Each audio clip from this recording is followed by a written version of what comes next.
Hey, Shane Phillips here at Republic Gun Club. We're out here today to talk about the 5 most common things we see that are mistakes on the range with new shooters. So if you're a new shooter, pay attention and don't do these 5 things while you're on the range with us.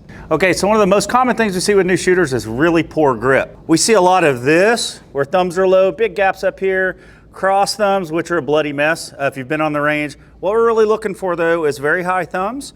You want to try to get them in line with that barrel so when you press out, that muzzle is going to stay nice and flat on the reset and recoil. So another common mistake we see is stance. So we're on the gun range. We're not tourists over at Disney World or whatever, taking pictures like this or like this. Super wide feet, super narrow feet. We're not track stars, so we're not going to get in this big run. We just want to be balanced. So our connection is from the firearm all the way down to the ground through our feet. So good feet, just a little bit wider than your shoulders. Maybe offset with your strong foot a little bit back, whatever hand you're shooting with. That'll give you that good stability to be able to transfer all the way up with the firearm as you shoot. Another very common, especially with people as they learn to shoot, is mixing up ammo, not really knowing what your gun needs. So real cool information on all guns here in the US. They're gonna have a marking on it that tells you exactly what your caliber is. This one's gonna be a 9x19, which is your standard 9mm round. But what I wanna show on this is if you look at this ammo, these 2 rounds here from the top, they look pretty similar, right? If I lay them down on the table, you can see a little difference. The problem is both of these will load into this firearm. One is a 9mm round, one is a 380 round. It will go off, but it's gonna be hard to get out and may damage your firearm or hurt you. So always make sure on manufactured ammo, it'll say on the end cap exactly what their caliber is. Match those 2 things up on your firearms and make it safe. Eye and ear protection, it kind of covers a whole lot. So I wear prescription eyeglasses, and today's day and age, plastic is great.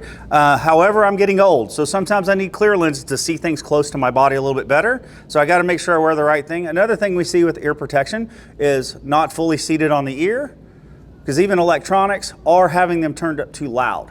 Another problem we see is if I'm gonna switch, is we'll see these are rental earmuffs, so they're not gonna be made for you really size, and people will put them forward, backwards, over. You see a lot of it with smaller folks, especially kids or women, where it doesn't cup to their ears, so they're still getting all that noise in there, getting that hearing damage potentially. Okay, and specifically about eye protection, of course we want things to not hit our eyes.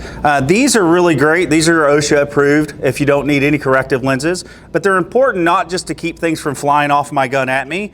This is literally in a chemical explosion about 2 feet from your face. Malfunctions are rare, but they do happen even in modern firearms. So I don't want a big chunk of metal or a piece of my firearm hit me in the eye and losing an eye over it because I did not properly wear eye protection or even have it available at the time. Another thing that we see a lot here at the range, especially with new shooters or groups of new shooters, is they may take multiple lanes, and not knowing the range rules, what makes things safe, definitely can make your event or your experience here at the range not as fun as it should be. We see a lot of times where people are sharing guns or they're wanting to shoot together, where they will take the gun off the line and want to walk to another firing point.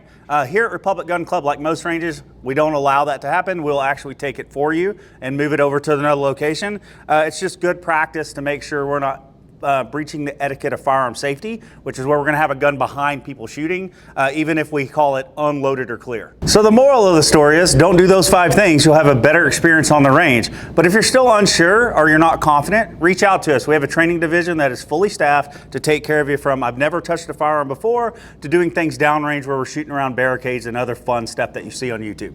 And now the mandatory, make sure you hit subscribe, like, follow, share, comment, whatever you do on this social media YouTube thing. I'm old, I don't get it fully, but do that a lot. Let it get the word out and we'll get you taken care of when you come visit us.